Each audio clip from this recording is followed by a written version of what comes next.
안녕하세요. 부동산 소장 지영씨입니다. 오늘은 부가세와 비정기적으로 부과되는 관리비에 대해 말씀드려 볼게요. 주거용 부동산은 부가세 면세, 상가 월세는 부가세 부과하는 것 다들 알고 계시죠? 그런데 손님들 중에서는 이 부분 잘 모르는 경우도 많더라고요. 사회 초년생이 아니더라도 나이가 조금 있으신 분들조차도 왜 부가세가 있나요? 라고 물어보시고요. 그리고 제 블로그에 상가 월세 부가세 키워드로 매일 유입되고 있는 것을 보면 생각보다 많은 분들이 부가세 부분을 잘 모를 수 있겠구나 싶어요. 대체로 장사 경험 없는 분들이 이런 경향이 두드러지는데요. 문제는 이 부가세를 매물 안내할 때 누락하는 바람에 계약이 어그러지기도 한다는 겁니다. 심할 때에는 중개사가 거짓말했다고 큰소리 내기도 합니다. 건물주와 현 임차인, 중개사 입장에선 당연한 부가세가 손님에게는 당연하지 않을 수 있는 것이죠. 그러므로 우리는 매물 안내할 때 부가세 여부도 꼭 말씀드리도록 해야 합니다. 제가 중개업 시작한 지 얼마 되지 않았을 때 부가세 부분 때문에 두어 번 계약이 깨진 적이 있었어요. 처음은 부가세 설명 안 해줬다가 계약 당일날 이야기가 나오면서 깨졌었는데요. 매물 접수 받을 때 건물주가 부가세 언급을 안 했었고 손님도 이 부분을 묻지 않아 놓쳤던 거죠. 그리고 계약서 작성 당일에 건물주는 말 안 해도 부가세는 당연히 줘야 하는 것이다 말씀하시고 손님은 나는 부가세 필요 없다 라고 하셔서 결국 계약이 깨졌어요. 다른 하나는 부가세 설명 안 해줬다고 우겨서 계약 직전에 깨졌어요. 첫 번째 계약 파기가 있은 이유로는 손님 안내할 때 꼬박꼬박 부가세 여부도 함께 말해줬습니다. 월세 100만원에 부가세 별도입니다. 이렇게요. 그런데 손님은 월세 100만원까지만 듣고 부가세는 듣지 않았던 거죠. 이 당시에는 제가 임대차 계약 계약서라는 것을 보내기 시작하던 시기였어요. 그래서 대략적인 계약 내용 정리해서 문자로 보내드렸더니 부가세는 뭡니까 하시더라고요. 현장에서 월세 100만원, 부가세 별도라고 말씀드렸습니다 라고 말했더니 못 들었습니다. 이러면 한 달에 내야 되는 돈이 더 많아지는 건데 계약 없던 일로 하겠습니다 하더라고요. 결국 계약은 어이없이 파기되었고 그 이후로 저는 안내 멘트를 부가세 포함해서 110만원입니다로 바꿨어요. 이처럼 이런 일로 계약이 깨질까 싶은 사소한 부분조차도 잘 체크해야 하는 이유가 여기에 있는 겁니다.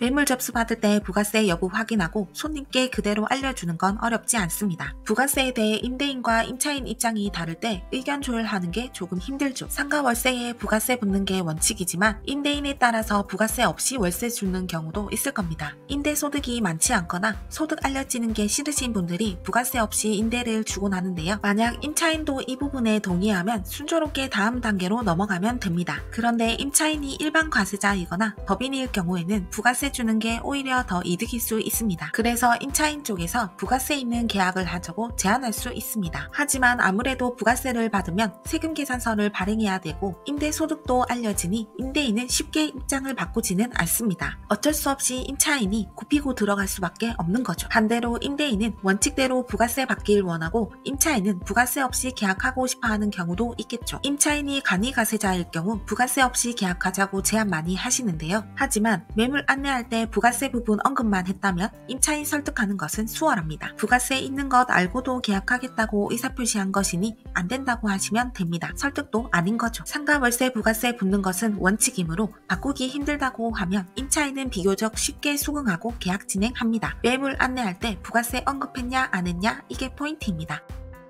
다음 비정기적으로 부과되는 관리비입니다. 전기요금, 건물 청소비 등 매달 부과되는 정기적인 관리비 외에 정화조 청소비처럼 1년에 한두 번씩 내는 관리비도 있을 겁니다. 이 부분은 적어도 손님이 계약 의사표시한 직후에라도 바로 확인해서 전달해 줍니다. 몇만원 수준의 비용 발생이야 언급하지 않았다고 크게 문제되진 않겠지만 50만원, 100만원 이렇게 발생되는 비용이 있다면 아무리 1년에 한두 번 내는 비용이라 하더라도 문제될 여지가 있겠죠. 가장 흔하게 발생되는 비정기적 관리비로는 정화조 청소 비용이 있을 겁니다. 비교적 최근에 지어진 신축 건물은 건물에서 나오는 오폐수를 하수종말 처리장으로 바로 보내는데요. 하지만 지어진 지 몇십 년 된 오래된 건물은 건물주가 별도 직강공사를 하지 않았다면 오폐수를 정화조에 저장해 두었다가 1년에 1, 2회 청소하게 되어 있습니다. 관할청에서 청소 안내서가 날아오고 건물주는 해당 건물을 사용하고 있는 임차인들에게 비용을 걷어 청소하는 것이죠. 부과되는 비용은 몇만원 수준일 수도 있고 3, 40만원 수준일 수도 있어요. 우리는 평균 얼마 정도 부과되는지 고지하기만 하면 됩니다. 구도심 상권에서는 이행강제금을 내는 곳도 심심찮게 볼 수 있습니다. 불법으로 영업장 면적을 늘렸다가 관할청에 발각된 경우가 가장 흔한 사례일 겁니다. 이행강제금은 불법 시설물을 설치한 사람이 냅니다. 임대인이 설치했다면 임대인이 전액 낼 것이고 임차인이 설치했다면 그 임차인이 전액 부담하겠죠. 건축물 대장에 위반 건축물이라는 노란 딱지가 붙어 있으면 어느 부분이 위반인지 누가 납부하는지 확인하면 되는데요. 위반 건축물에 대해서는 좀 더 깊게 언급할 필요가 있기 때문에 추후에 영상을 별도로 만들어서 말씀드릴 예정입니다. 그러므로 오늘은 이행강제금을 승계받고 계약해야 할 경우 얼마 정도 비용이 발생되는지 알려줘야 한다 정도까지만 짚고 넘어갈게요. 또 다른 비용으로는 도로 점용료가 있을 겁니다. 흔히 주차장에 있는 건물처럼 차량 진입이 가능한 건물에는 발생된다고 보시면 됩니다. 이 돈도 관할청에서 임대인에게 고지서를 보내지만 실질적으로는 임차인에게 전가합니다. 보통은 주차장 이용하는 세입자들끼리 안분 계산하기도 하고요.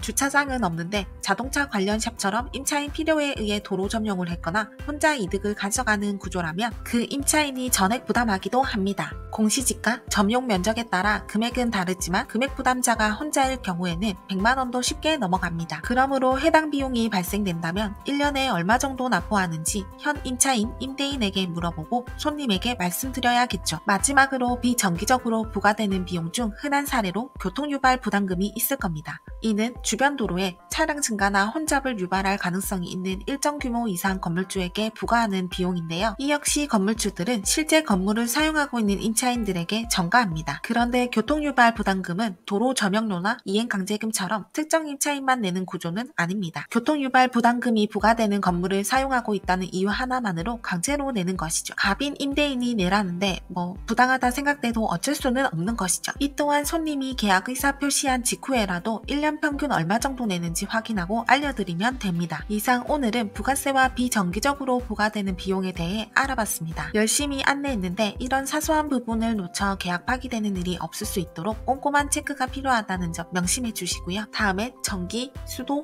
도시가스 설치 유무와 확인 방법에 대해 알려드릴게요. 오늘도 영상 봐주셔서 감사합니다.